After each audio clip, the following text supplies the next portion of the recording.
3 храни, които не трябва да ядеш никога, дори да ти дават пари да го направиш. Първата е бялата захар.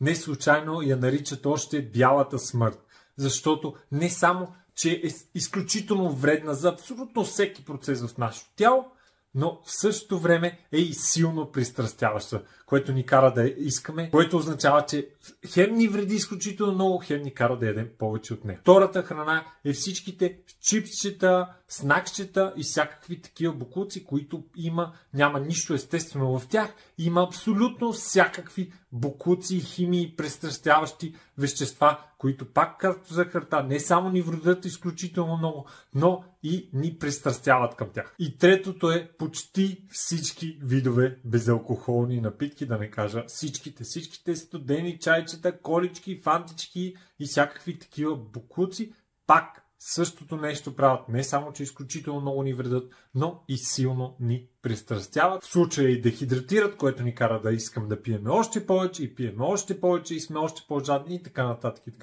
Не само, че тези храни не трябва да ги консумираме, а изобщо не трябва да се свързват с думата храна, защото те не са никаква храна, а са пълна отрова.